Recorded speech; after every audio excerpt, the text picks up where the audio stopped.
Hi everybody. In today's video, I'm going to show you how we can track the changes in Berkshire Hathaway's portfolio holdings from one period to the next. So recently, Berkshire released its latest 13F filings, and I've downloaded them here into Excel. So I've got the most recent period ending June 30th, 2024, and I've got the previous period below that, March 31, 2024. So these are just the valuations, not the shareholdings.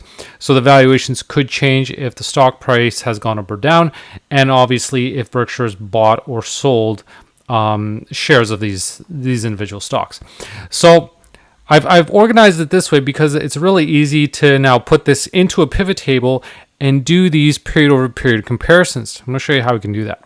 So I'm going to go on the Insert tab, select Pivot Table, and I'm going to select to put it into an existing worksheet. I just want to put it right next to my data just to make it really easy to follow. So I've got it in there, and now I'm going to drag the issuer name in the row so I can actually see the name and not just the symbol. And I'm going to put the value in the value section, and then for the period, I'm going to put that in columns. Now, by default, Excel's automatically added some grand totals. It's grouped my periods, so I'm going to adjust those things. So I'm going to right click and then remove the grand total because I'm not adding these values. And then I'm going to right click and select group. And basically I just want the month in there. And so this says the month, but realistically it's for the period ending June 30th, period ending March 31st. So I've got my two periods here, so it's really easy to compare, but I don't want to have to bounce back and forth between these two columns. Instead, I just want to make an easy comparison. So to do that, I'm going to right click and I'm going to select Show Values As. And there's an option for Difference From. And so what this is going to do is it's going to allow me to calculate the difference compared to a previous value. So I'm going to set this to the months, the period value, and I can select a specific month, but I can just select it to the previous period. And doing it this way is a good way to set this up, so that way if you got multiple periods or if your periods change over time, it's automatically always going to look at the previous period. So you're not going to have to worry about hard coding or changing any values here. So I'm going to hit OK, and now we've got our change from the previous period. So we've got our values in here. Now, the one thing I can't do here is I can't sort this data, because if I do that from, let's say, largest to smallest, I'm going to get an error because I'm using custom calculations. So what I can do is copy these values over. So what I'm going to do is copy these and then paste it as values here. And now what I can do is sort this. First, I'm going to delete this. And now go my data tab, sort from largest to smallest. So now I can see the actual change in the positions of these stocks.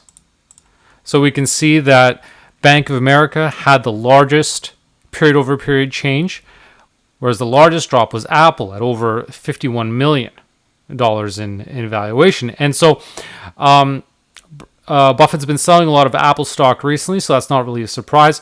Some of these other stock movements may have more to do with the actual price movement as opposed to changes in share count, because this is the actual overall valuation, so it doesn't factor in just the change in share count or just the change in price. Both of those are going to have an impact on this valuation, but that's how we can easily compare these values and to see what the changes are. So for example, one stock that I know is a new one is Ulta Beauty. Wasn't there before, so that is a new addition. Some of the other stocks like Bank of America, Coca-Cola, American Express, these are fairly well-known and common holdings in Berkshire's portfolio. But by doing it this way, by using a pivot table, we can easily calculate these period over period comparisons to see what the change was, instead of trying to set this up in a table and worry about organizing our data and setting up lookup values. And I can do a quick check to make sure this value is correct. If I go here and again go back to summarize values or show values as and select no calculation, now I can see that, okay, for Bank of America, we had, I guess I should put these in a format that's easier to read. We can see that Bank of America did in fact increase significantly from 39 million to 41 million. So that resembles that, reflects that big increase right there. So that's how we can have an easy way to compare it. So one, we could put it in a pivot table so we have one period against another, but we can also use a pivot table to calculate that difference for us automatically so that we can easily see the differences. And then, if we want to paste them, we can put them in the adjacent columns and then sort them on there. Obviously, we can't sort them in here because we have that custom calculation. But by using a pivot table, you can easily summarize your data and then see the period over period difference. And by using that change in period, you can always be looking at the previous period. So if you download the next quarter, in 3 months from now, when the next filing comes out, and you put that in here, you don't have to worry about what period you're selecting, because it's always going to look at that previous period. And by doing it that way, you can make your setup and your pivot table a lot more versatile and always adapting to the most recent data, as opposed to having to worry about hard coding it. But by putting it in a format like this, where you've got it going vertically, where you've got the holdings and then the period, you can easily just copy and paste and add on to this, and then put it in a pivot table and do those calculations or right there easily right on the pivot table.